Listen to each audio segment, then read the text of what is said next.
Empieza otro episodio de Perdidos en el Éter Visiotron, transmisiones digitales para un futuro extraño. En el programa de esta semana, en la Nerdoteca, nuestra sección de recomendaciones, Suicide Squad, la etapa del cómic de John Ostrander, Luke McDonnell y otros. Nueva sección, pieza por pieza, donde analizamos los anuncios recientes de series y películas de Marvel Studios. En el Top 5 hoy tenemos las naves espaciales más icónicas de la ficción. Y en Salón de la Fama repasamos la vida de Bill Finger, el co-creador de Batman que fue estafado por su compañero y la empresa DC Comics.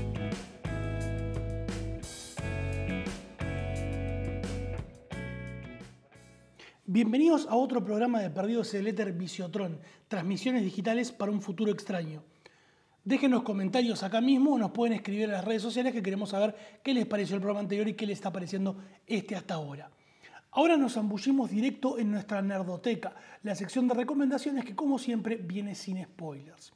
Esta semana toca un cómic bastante, podríamos llamarlo clásico a esta altura, que muchos pueden conocer por sus incursiones en películas.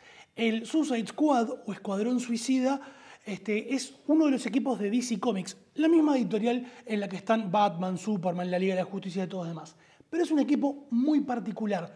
¿Por qué? Porque en vez de ser superhéroes, son criminales que están cumpliendo misiones peligrosas, suicidas, como lo indica el nombre, para el gobierno de Estados Unidos a cambio de reducir sus penas. El cómic fue originalmente creado en lo que se llama la Era del Plata del cómic estadounidense en el año 59 por el guionista Bob Kanigher y el dibujante Ross Andru.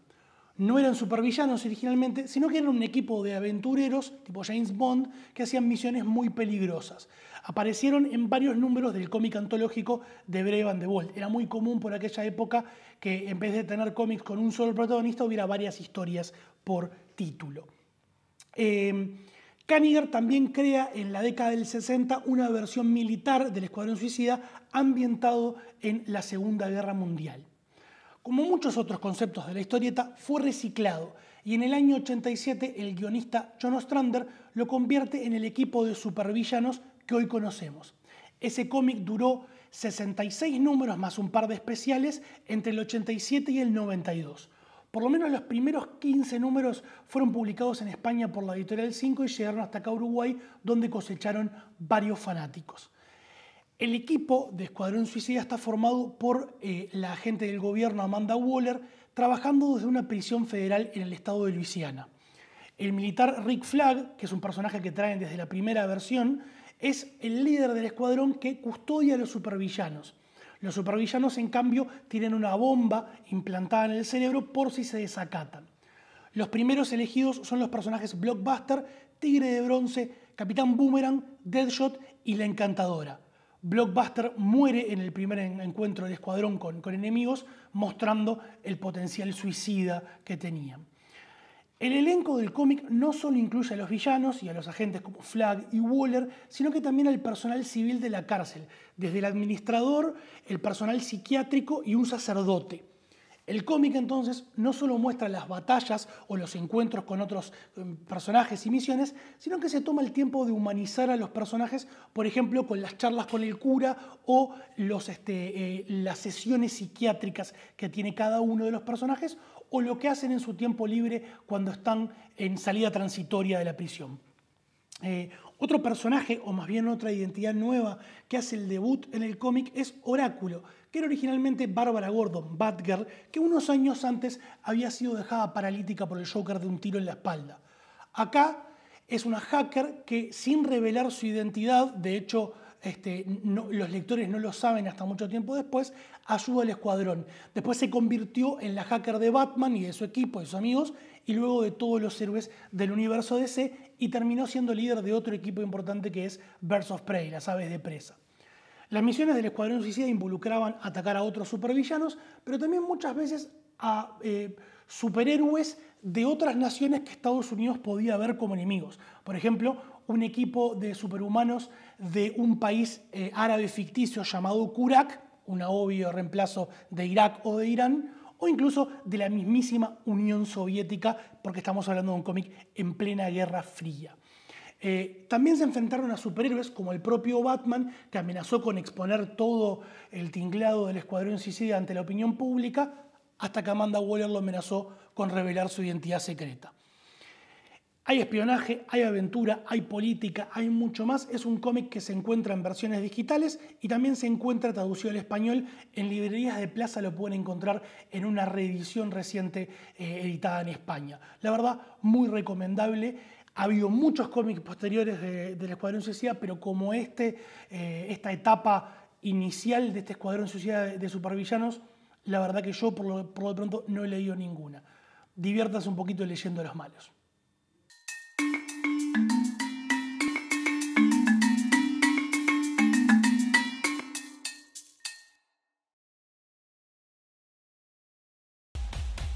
El futuro no se espera, el futuro se construye y está llegando. Estamos haciendo el futuro de la televisión. Estamos construyendo un canal diferente, un canal que es tu voz. Esdrújula TV, el futuro de la televisión.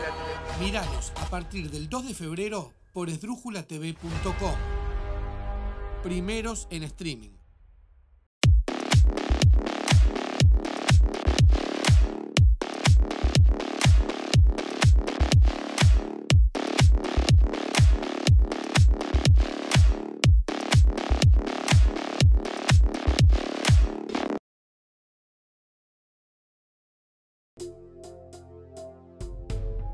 Existir Sociedad Anónima es el único importador oficial de repuestos Jack.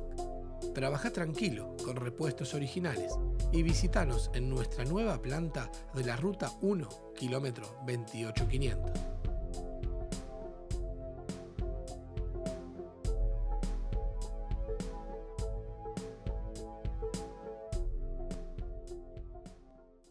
Vuelen a cedro sus manos. Carpintería en maderas Herc. Placares de cocina y dormitorios. Muebles de diseño y restauración. Trabajos garantidos. Responsabilidad y puntualidad. Comuníquese al 095-465-880. Carpintero. Lindo oficio. Carpintería Herc. Carpintero, lindo oficio. ¿Quién no lo quiere aprender?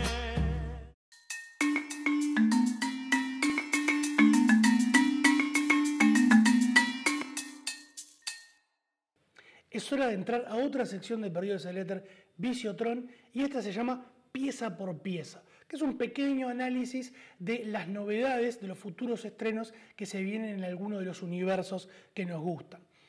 Es un momento excelente para ser un nerd, como decimos siempre en el podcast, porque hay series de superhéroes y de ciencia ficción para tirar para arriba como nunca soñamos antes. En particular hoy vamos a hablar de los próximos estrenos que se vienen de Marvel Studios o el MCU, el universo cinematográfico de Marvel. Después de una década erigiendo el primer universo cinematográfico de superhéroes exitoso, Marvel Studios redobla la apuesta.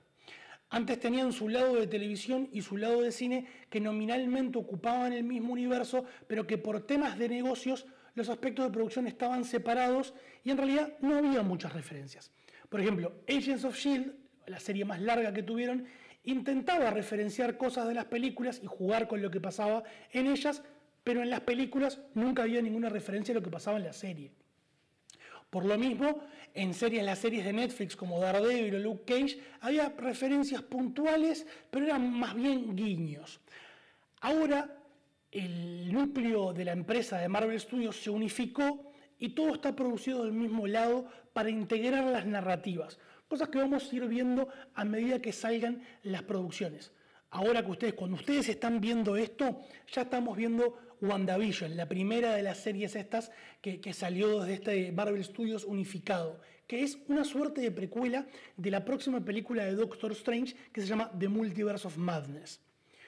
Otras series fueron anunciadas en una reciente conferencia de Disney para sus inversores y varias fueron revelando el contenido que iban a tener o contenidos detrás de proyectos que ya habían sido anunciados pero que no sabíamos tanto, mientras que otras salieron completamente inesperadas. Ahora estamos esperando Black Widow, que era una película que ya vimos todos los trailers, todos los avances, pero atacó la pandemia. Tenía que estrenarse por allá por abril, si mal no recuerdo, y iba a ser la primera película de Marvel protagonizada únicamente por una mujer. Y de hecho ya era hora de que le tocara una película propia a una de las Avengers fundadoras de este universo cinematográfico. Lo único que tuvo que hacer antes fue morirse el personaje. Al contrario que otras películas como Mulan o lo que ha hecho HBO con Wonder Woman y otras películas que va a hacer, Disney no ha querido lanzar Black Widow en las plataformas digitales. Así que vamos a tener que esperar cómo van los planes de vacunación y las pandemias. Capaz que ya estamos vacunados como están viendo esto ustedes. No sé. Lo mismo va a pasar con las otras dos películas que ya se rodaron de Marvel. Una es Shang-Chi and the Legend of the Ten Rings, que es una película del amo del Kung Fu, de este personaje que crearon en los 70 para aprovechar la locura de Bruce Lee. Y la otra es The Eternals, de unos dioses cósmicos de Marvel.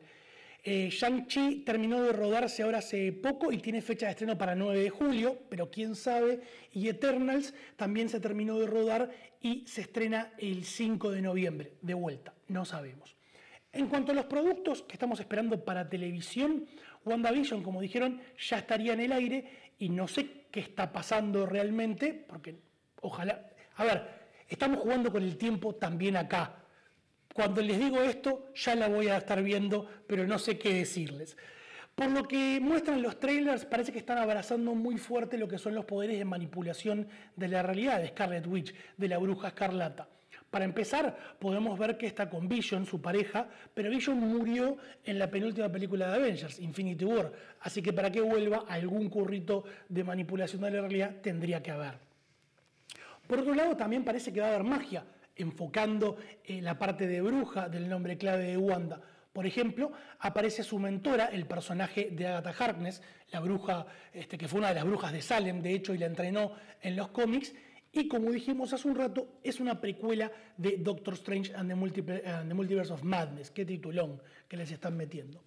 Las múltiples realidades también toman fuerza acá, ya sea porque vemos en los trailers, porque van pasando como programas de televisión de los 50, de los 60 y de los 80, pero también porque está en el cast el actor Evan Peters. ¿Qué tiene de especial esto? Bueno, Evan Peters interpretaba a Quicksilver, el hermano de Wanda, pero no en las películas de Marvel Studios, sino en las películas de X-Men que estaban con la licencia en Fox. Disney adquirió Fox hace poco, así que todo puede pasar. Después tenemos un par de series que ya estaban anunciadas y que ya estaban en rodaje. Por ejemplo, The Falcon and the Winter Soldier, con los personajes de las películas, que está en rodaje y se estrena el 19 de marzo. Yo en particular esta es una de las que más espero, la que más me parece interesante. Como ustedes recordarán, en la última película de Avengers, Endgame, Steve Rogers, veterano, volvió y le entregó el escudo a Falcon para que, al igual que en los cómics, tome el papel de Capitán América, que es un título, no una sola persona. Pero por lo que vemos en los avances y en los anuncios de casting, al gobierno de Estados Unidos tiene otra idea y le entrega el papel de Capitán América al personaje de John Walker, que es interpretado por el actor Wyatt Russell, que de hecho es el hijo de Kurt Russell y de Goldie Hawn, así que tiene pedigrí hollywoodense. ¿Quién es este personaje? John Walker es un personaje que en los 80 reemplazó a Capitán América cuando Steve Rogers renunció al papel. Y a veces está pasado un poquito de rosca, tirado para la derecha, o es un agente un poquito más violento, que luego cuando Steve Rogers vuelve a recuperar el manto de Capitán América, Walker se convierte en un personaje llamado US Agent. Por otro lado, también vuelve el actor Sebastian Brull como el personaje de Zemo, y esta vez tiene la clásica máscara violeta que usa en los cómics, así que están perdiendo el miedo al ridículo con los trajes. Parte de la acción también parece pasar ya sea en el país, en la isla asiática ficticia de Madripoor, o en un consulado, porque se vieron escudos con la bandera de ese país. Este país es originalmente de los cómics de Wolverine y de los X-Men. Quién sabe si están empezando a mechar alguna cosa, pero no sabemos. Otra serie, hablando de Winter Soldier y Falcon, parece que el tono va a ser de acción y espionaje, un poquito como la película Captain America Winter Soldier. Otra serie que están esperando muchísimos fans del Marvel en películas es la de Loki, porque Tom Hiddleston, el actor, tuvo pila de éxito entre mucha gente, tanto fans de los cómics como la gente nueva.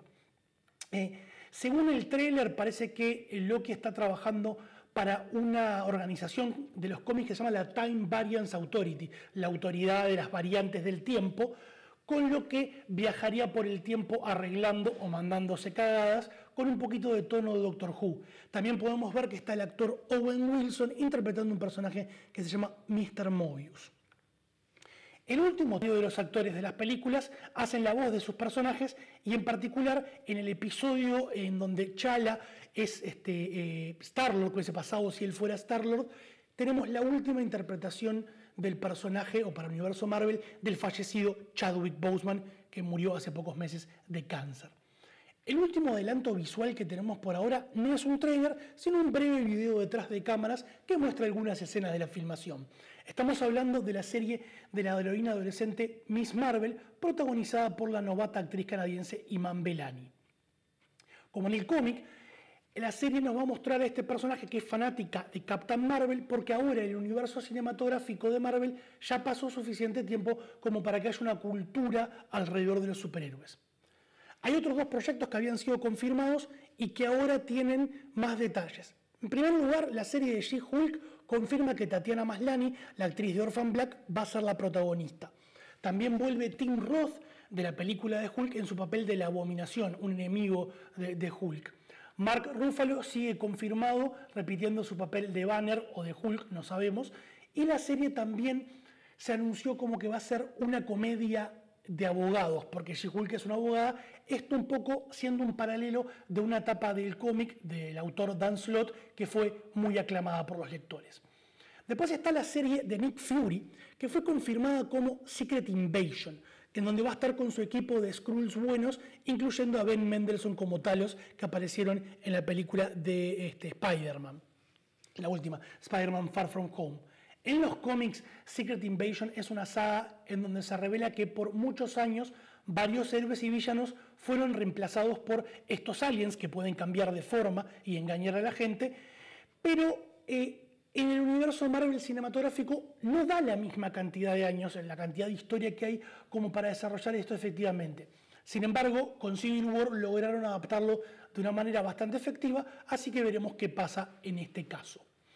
Los otros anuncios sí fueron cosas completamente inesperadas. Ya no tenemos a Iron Man porque Tony Stark murió en Endgame y porque Robert Downey Jr. aparentemente estaría retirado del personaje, pero se anunciaron dos series de personajes aliados. Uno es la serie de Ironheart, el personaje de Riri Williams, una joven ingeniera afroamericana que hace su propia armadura. Por otro lado, James Rhodes, War Machine en las películas, vuelve con una aventura basada en la saga del cómic Armor Wars. Esto es una saga que en el cómic Iron Man decide quitarle la tecnología que haya inventado él a varios superhéroes y villanos porque piensa que la está usando mal. En este caso, obviamente, tenemos a Rhodes como una especie de heredero de Iron Man, tratando de minimizar el daño. Después tenemos en la parte cósmica de Marvel, va a haber un especial de Navidad de Guardians of the Galaxy, dirigido y escrito por James Gunn, que hizo las dos películas anteriores, que se estrenaría en 2022. Pero además, para todos los que les gusta Baby Groot, va a haber una serie de cortos animados llamados I Am Groot, como no podía ser de otra forma. La tercera entrega en cine de estos personajes está programada para empezar a rodarse a finales de 2021 y a estrenarse en 2023. Siguiendo con el cine, Thor Love and Thunder se estrena el 6 de mayo de 2022 y debería haberse empezado a rodar ya en este enero de 2021. Vuelven los actores esperados, como el propio Chris Hemsworth como Thor o Tom Hiddleston como Loki, pero además también regresa de la primera película y de la segunda Natalie Portman como Jane Foster, que va a tener su propio martillo y su propia identidad superheroica. Van a estar también los Guardians of the Galaxy en la película. Vimos al final de Endgame cómo Thor se iba con ellos en la nave. Por lo menos tenemos confirmados a Chris Pratt como Star-Lord y a Pom Klementieff como Mantis. El villano está confirmado como Gore, el verdugo de dioses, villano de la etapa de cómics de hace unos años de Jason Aaron y Ezra Rivich, pero el actor, interesantemente, va a ser Christian Bale, de Batman a villano de Thor. Después tenemos la película de que hablábamos hoy de Doctor Strange in the Multiverse of Madness. Sabemos que vuelve Dominic Cumberbatch como Doctor Strange, es increíble que no me haya equivocado al decir el nombre de este señor, y la conexión con WandaVision porque Elizabeth Olsen como la Scarlet Witch también aparece en la película. El nombre indica la posibilidad de seguir explorando el multiverso que ya se estableció en las películas de Avengers y en lo que vaya pasado en WandaVision, la serie de Loki y quizás en la próxima película de Spider-Man que va a contar con la presencia de Doctor Strange. Va a ser dirigida por Sam Raimi, el famoso autor de Evil Dead y otras películas y las películas de Spider-Man de hace unos cuantos años. Se comenzó a filmar en noviembre de 2020, pero por motivos de la pandemia tuvo que suspenderse la filmación. La idea es que se estrene en marzo de 2022. De la película que se sabe menos son de Ant-Man and the Wasp 3, Captain Marvel 2 y Black Panther 2. Ant-Man and the Wasp 3 se va a llamar Quantumania y repite a todo el cast anterior, más Kathryn Newton como Casey Lang, la hija de Ant-Man ya adolescente que en los cómics tiene su identidad con superpoderes de Stature, y el actor Jonathan Majors como Kang, el conquistador intertemporal que es un clásico villano de los Avengers. Debería empezar a rodarse a principios de 2021 para estrenarse quizás en 2022. Captain Marvel 2 tiene una fecha de estreno de noviembre de 2022, está dirigida por Nia Da Costa, que es la responsable de la nueva versión de Candyman, con Brie Larson como Carol Danvers, va a aparecer Iman Vellani como Miss Marvel o Kamala Khan de su serie de televisión y Teyonah Parris como la versión adulta de Mónica Rambeau, que también aparece en WandaVision ya para ese momento. La más complicada es Black Panther 2, porque como dijimos, Chadwick Boseman falleció en 2020. Ryan Coogler, director y guionista de la original, que vuelve para esta, confirmó que no van a poner a otro actor como el personaje. La película debería empezar a filmarse en junio o julio de 2021 para estrenarse el 8 de julio de 2022. Por supuesto, en estos tiempos tan particulares, todo está sujeto a cambios. Lo último de lo que sabemos menos todavía es que tras la compra de Fox por parte de Disney, Marvel Studios ya confirmó en 2019 que iban a empezar de a poco a incluir a los Fantastic Four y a los X-Men en el universo Marvel cinematográfico. Mientras que los dos mutantes no sabemos más nada que algún rumorcito, sí se confirmó que la primera película de Fantastic Four en el MCU va a ser dirigida por Jon Watts, que fue el responsable de las dos primeras películas de Spider-Man y que está rodando la tercera en este momento. Esto es todo lo que tenemos por ahora para los próximos meses y años, y es un montón, de Marvel Studios. Ustedes cuéntenos en los comentarios en nuestras redes sociales cuáles les parece la más emocionante y cuáles están esperando con más ganas. Ya seguimos con más Visiotron.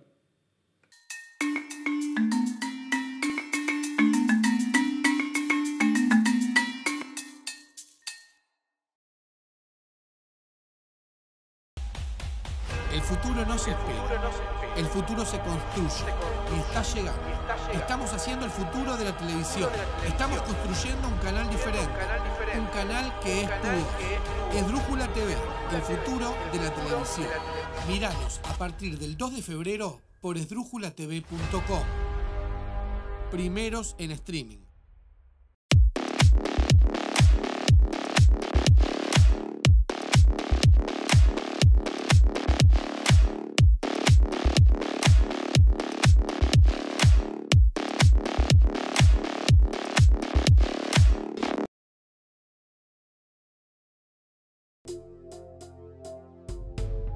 Existir Sociedad Anónima es el único importador oficial de repuestos Jack.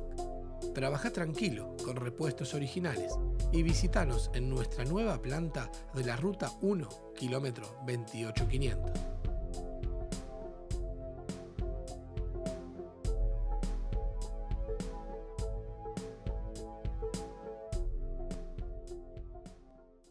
Vuelen a cedro sus manos. Carpintería en maderas Herc.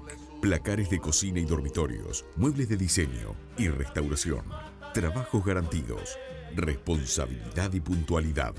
Comuníquese al 095-465-880. Carpintero. Lindo oficio. Carpintería Herc. Carpintero, lindo oficio, ¿quién no lo quiere aprender?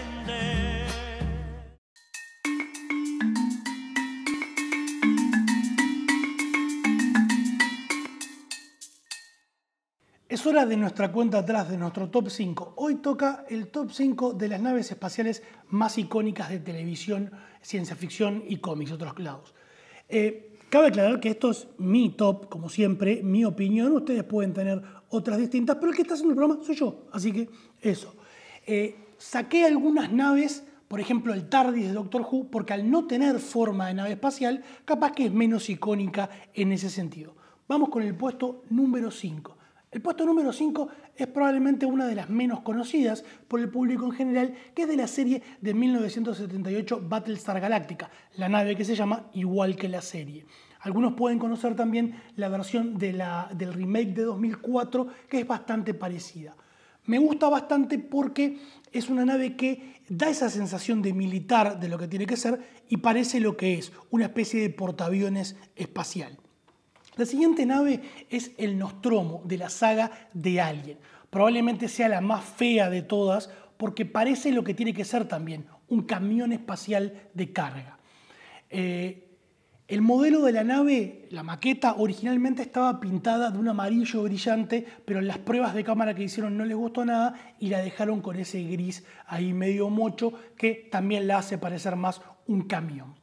La número 3, esta viene del cómic, es el cohete de Superman. Todos sabemos la historia de Superman que viene de Krypton para escapar de la destrucción de su mundo y llega en ese cohete, que de hecho en algunas versiones del cómic es una incubadora, por lo que Superman nace cuando se abre en la Tierra. Pero bueno, es un cohete clásico en alguna de las versiones de la década del 40 y 50, esos plateados, muy parecido a este que tenemos acá, y en otras tiene otras versiones más de acuerdo a la época en la que está desarrollada la historia.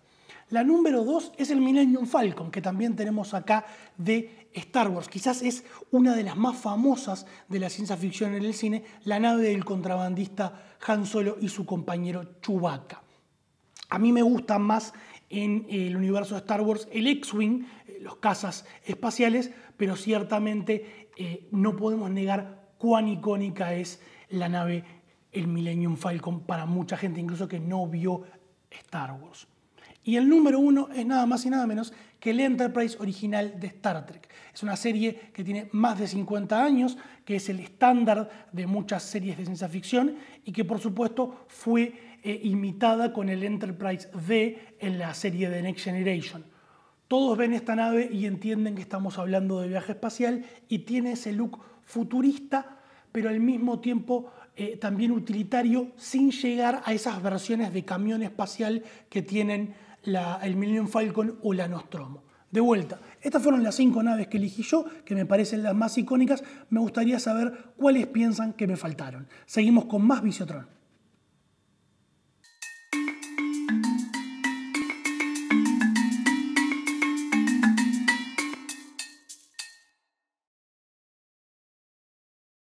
Es hora de nuestro Salón de la Fama, donde repasamos la vida de personas que han contribuido a este mundo. Hoy le toca a Bill Finger, el co-creador de Batman, que fue estafado por el otro creador, Bob Kane, y por la empresa DC Comics por muchos años. Si yo les describo un personaje rubio, con un traje enterito rojo, unas alas rígidas de murciélago y un antifaz chiquito, ustedes en Batman no piensan, ¿verdad? Pero bueno, esa fue la idea original que tuvo Bob Kane como dibujante de The Batman separado. Se la mostró al guionista con el que trabajaba, que de hecho lo tenía de empleado en su estudio, que era Bill Finger, y a Bill Finger se le fueron ocurriendo todos los demás cambios. Bill Finger creó Ciudad Gótica, el comisionado Gordon, el traje con las orejas de murciélago, los guantes, aunque todavía no tenían los pinchitos que iban a ser clásicos. Nace Finger en Denver, Colorado, en 1914, en una familia judía. La comunidad judía es muy importante en los cómics superhéroes. Muchos autores como Stan Lee, Jack Kirby o el propio Bob Kane, el co-creador de Batman, son de origen judío, fueron de origen judío. También los creadores de Superman, que hoy venimos representando acá, Siegel y Shuster, eran de esa colectividad. Muy pronto la familia de Bill Finger se muda a Nueva York, al barrio del Bronx, donde les pega muy fuerte la Gran Depresión de la década del 30. Bill trabaja en tiempo parcial como escritor y como vendedor de zapatos y en 1938 se une al estudio de cómics de Bob Kane. En aquella época las editoriales, en vez de contratar dibujantes y guionistas para hacer un cómic, por lo general tercerizaban el trabajo a lo que se llamaban las packagers, las empaquetadoras. Un estudio con 20 personas en las que un tipo se llevaba todos los créditos, por ejemplo, en este caso Bob Kane. Con esa idea que tiene Bob Kane de Batman y los cambios de Bill Finger, que incluyen la identidad de Bruce Wayne, de Bruno Díaz, es que va con ese paquetito a DC Comics y le dicen, miren lo que inventé yo solito. A DC le gusta la idea porque habían tenido el éxito con Superman hace apenas un año, y en el número 27 de Detective Comics de mayo de 1939 hace su debut Batman, ya parecido a lo que todos conocemos hoy día. Finger sigue trabajando para el personaje en el estudio de Bob Kane y luego más adelante para la propia DC haciendo varios guiones.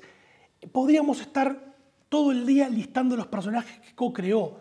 Ya dijimos al comisionado Gordon, a Joker, a Catwoman, al Acertijo, el Batimóvil, la Baticueva, a Robin. Básicamente el tipo fue responsable de un montón de cosas. Ya trabajando exclusivamente para DC Comics, escribe un montón de cosas más. Varios guiones de Batman, varios guiones de Superman y co-crea a la primera versión de Green Lantern junto con el dibujante, Martin O'Dell. Pocas de estas historias llevan su nombre, porque en la época no era usual poner todos los créditos, y de hecho, por el acuerdo que había negociado Bob Kane, aparecía como Batman creado por Bob Kane. Finger sigue trabajando en cómics, haciendo superhéroes, misterio y otras cosas, y también hace guiones para cine y televisión en cosas muy poco conocidas. Pero también llega a escribir la primera historia de Batman que lleva su nombre, que es un guión para la serie de televisión con Adam West de los 60. Por fin pudo ver su nombre junto al personaje que había co-creado. Como dijimos, Kane había negociado un contrato perfecto con DC Comics, con Batman como su propia creación, y además recibía un hermoso porcentaje de todo lo recaudado. No solo eso, sino que Bob Kane, su padre era abogado, y lo había ayudado a falsificar el certificado de nacimiento para que pareciera que el trato con DC lo había hecho mientras era menor de edad y poder chantajear a la empresa para que le dieran un mejor trato. Recién en la década del 60, la comunidad de los fans empezó a enterarse el papel que había tenido Bill Finger en la creación de Batman. Se corría la noticia en convenciones, en revistas underground fotocopiadas, y de a poco se iba sabiendo. Por aquella época, DC Comics empieza a admitir, nunca pagándole ni poniendo el crédito, el papel más importante que había tenido. En 2007 lo admitieron de manera unilateral en un comunicado de prensa, pero seguía figurando el nombre de Bob Kane como único creador de Batman en todas las historias. Incluso Kane negó muchas veces el trabajo de Bill Finger en Batman, hasta que en 1989, 15 años después de la muerte de Finger, recién dijo, sí, bueno, capaz que hizo un poquito más. Nunca hizo más nada antes. Finger fallece el 18 de enero de 1974, aparentemente sin dejar familia. Pero en el año 2000, el periodista y escritor Mark Tyler Nobleman, gran fanático de Batman, investiga e intenta buscar que Bill Finger obtenga un reconocimiento mayor. Hay un pequeño problema. Según las leyes de copyright de Estados Unidos, este tipo de reclamos lo tienen que hacer herederos de la persona. Así que Nobleman empieza a investigar un poquito más y descubre una cosa. Descubre que Bill Finger había tenido un hijo antes de divorciarse de una mujer, pero el hijo había muerto en la década del 80, víctima de la pandemia de SIDA. Aparentemente incluso era gay y no había tenido hijos. Pero Nobleman no se rindió. Por algo tiene Man al final como un superhéroe. Y descubrió que el hijo de Finger, Frederick, no era gay, era bisexual y de hecho había tenido una pareja mujer y había tenido una hija. En 1976 había nacido Athena Finger, que no llegó a conocer a su abuelo, pero que había sido criada con las historias de cómo su abuelo era responsable de uno de los personajes más importantes de la cultura popular del siglo XX. Junto a la familia Finger y a una media hermana de Athena, que es abogada, Nobleman encabezó esta lucha por el reconocimiento legal y finalmente, luego incluso de intentos de DC de que renunciaran al crédito por un montón de dinero, en 2015 DC Entertainment anunció que a partir de 2016 Bill Finger aparecía como co-creador en la película Batman v Superman. y luego partir en los cómics. En octubre de 2015 apareció por primera vez, pero el crédito incluso era un poco roñoso porque no decía creado por Bill Finger y Bob Kane, sino decía creado por Bob Kane con Bill Finger. Por lo menos tenemos el crédito y ya sabemos, y la gente en general lo sabe, y no fue una pérdida total. Se pensaba por muchos años que Bill Finger había sido enterrado en un cementerio para pobres sin nombre en Nueva York, pero gracias a su familia sabemos que fue cremado y que su hijo Frederick llevó sus cenizas a una playa donde dibujó la forma del símbolo de Batman. Esto es una historia que a mí la verdad me gusta mucho y cuando la supe hace unos cuantos años me pareció interesante y traté de investigar. Hay un hermoso documental llamado Batman and Bill, que es de Mark Norvell Tilleman, que cuenta esto en mucho más detalle. Hasta pusieron una calle con el nombre de él en el Bronx, en Nueva York. Les recomiendo que lo busquen por ahí para enterarse más de los detalles. Se les recomiendo. Esto es todo por esta semana en Perdidos en el Éter Visiotron. Vamos a seguir haciendo transmisiones digitales para un futuro extraño y por ahora les digo que tengan lindas visiones.